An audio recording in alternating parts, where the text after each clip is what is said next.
बिस्मिल्लाहिर्रहमानिर्रहीम अस्सलाम वालेकुम। Today our topic is IR spectroscopy. जैसे कि आपको पता है कि इससे पहले हमने कई सारी वाइब्रेशन पढ़ी हैं और कई सारी रेडिएशन के बारे में पढ़ा है। आज हम स्पेक्ट्रोस्कोपीज़ में फर्स्ट स्पेक्ट्रोस्कोपी का आगाज़ करने लगे हैं जिसका नाम है आईआर स्पेक्ट्रोस्कोपी। आईआर को अगर हम एब्रीविएट करना चाहते हैं तो इसकी एब्रीविएशन ये होगी कि इंफ्रारेड स्पेक्ट्रोस्कोपी, और इसमें इंफ्रारेड रेडिएशन ही इन्वॉल्व होगी। अगर हमने आईआर स्पेक्ट्रोस्कोपी को समझना है तो फर्स्ट ऑफ ऑल अगर हम एक एमसीक्यू देखें जो कि एमडीकैट और ईटा बेस एमसीक्यू है कि IR spectroscopy is used to, इसमें प्रॉपर इसकी डेफिनेशन बन जाती है। जैसे कि अगर हमारे पास ये ऑप्शंस हैं गिवन है, determine the functional group of organic compound, second है identify the unknown compound, third है determine the impurities and delta है हमारे पास monitor the progress of reaction.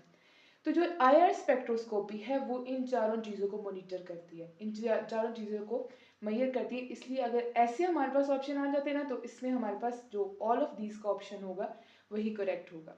अगर हमारे पास एग्जामिनर होता है, जो क्वेश्चन बनाने वाला होता है, वो हमेशा स्टूडेंट को कंफ्यूज करता है कि वो दो तो फंक्शन दे देगा लेकिन दो कोई और दे देगा।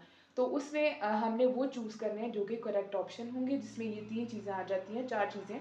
Functional group of organic compound unknown compound को आइडेंटिफाई करता है, इसके अलावा इम्प्योरिटीज और प्रोग्रेस ऑफ रिएक्शन को मॉनिटर करता है। अब आगे हम देखते हैं कि आईआर स्पेक्ट्रोस्कोपी में बाकी क्या चीज़ें आती हैं। अगर हमने इसको कम्प्लीटली इसको अगर हमने देखना है तो उसके लिए हम इसमें कुछ सब हेडिंग्स देख लेते हैं। इसके हिसाब से अगर हमने क्वेश्चन अटेम्प्ट किया तो 100% चांसेस होते हैं कि फुल मार्क्स गेन कर सकें। आईआर स्पेक्ट्रोस्कोपी का दूसरा नाम होता है वाइब्रेशनल स्पेक्ट्रोस्कोपी।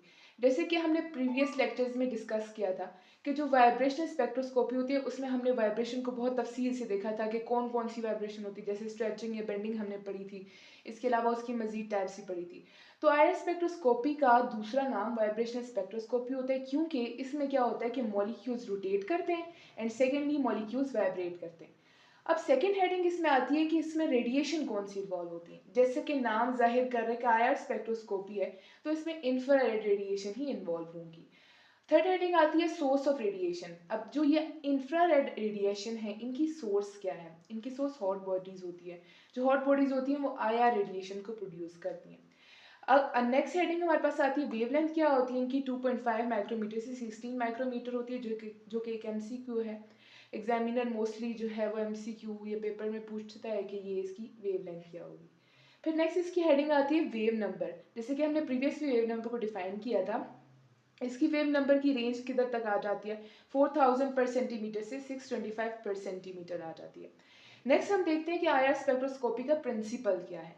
अब किस प्रिंसिपल पे ये काम कर रही है। जैसे कि हमने प्रीवियसली देखा था कि इसके मॉलिक्यूल्स पे क्या इफेक्ट होता है कि जब भी एक कंपाउंड पे आईआर रेडिएशन फॉल करती है तो उधर उस मॉलिक्यूल में दो तरह की मोशन हो रही होती है, एक तो रोटेशन हो रही होती है, एक वाइब्रेशन हो रही होती है।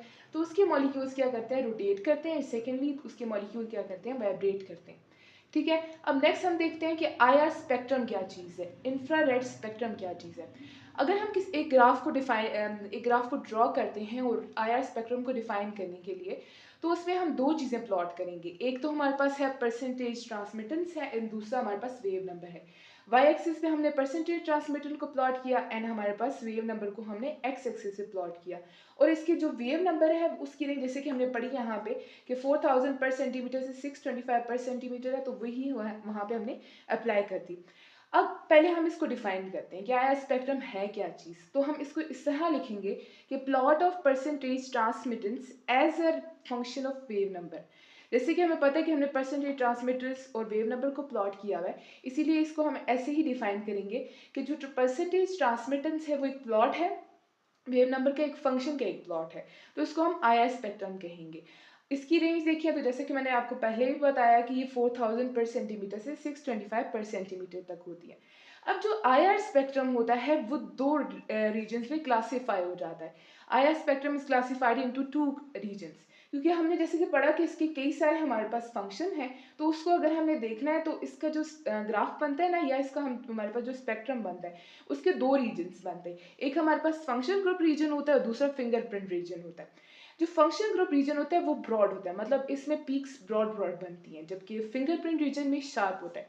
अब जैसे कि नाम जाहिर कर रहा है कि जो फंक्शनल ग्रुप रीजन होगा वो क्या करेगा, detects functional group of organic compound. ये ऑर्गेनिक कंपाउंड के फंक्शनल ग्रुप को डिटरमिन करता है। अब फंक्शनल ग्रुप को कैसे डिटरमिन करता है कि इसमें जो पीक्स आती है ना, जैसे कि ये हमें गिवन है, ये हमारे पास पीक्स आ रही हैं, तो ये पीक्स जो है ये बताती हैं कि कौन सा फंक्शनल ग्रुप इसमें प्रेजेंट है। दूसरा हमारे पास आ जाता है फिंगरप्रिंट रीजन। अब फिंगरप्रिंट रीजन क्या करेगा कि ये आइडेंटिफाई करेगा और इसी के साथ साथ जो अननोन कंपाउंड है उसको पहले आइडेंटिफाई करेगा और उसके लिए उसकी मुख्तलिफ प्रॉपर्टीज़ को शो बताएगा। अब जैसे हमने यहाँ भी देखा कि ये इम्प्योरिटीज़ को बताता है, तो अब उसमें जो इम्प्योरिटीज़ प्रेजेंट होगी वो भी क्या बताएगा, फिंगरप्रिंट रीजन बताएगा। और इसका जो स्पेक्ट्रम बनता है ना वो शार्प होता है, मतलब उसमें थोड़ी नैरो नैरो पीक्स बनती हैं। अब अगर फंक्शनल ग्रुप रीजन की हमने एग्जांपल देखनी है, तो जैसे कि हमने डिटरमिन की है पहले से कि जो सी एच ग्रुप होगा उसकी 3000 पे पीक बनेगी, ओ एच होगा तो 3600 पे बनेगी और कार्बोनाइल ग्रुप होगा तो 715 पे बनेगी। अब अगर हम एक एम सी क्यू को देखें, इसी से रिलेटेड एक एमसीक्यू है कि which one shows O H group in organic compound.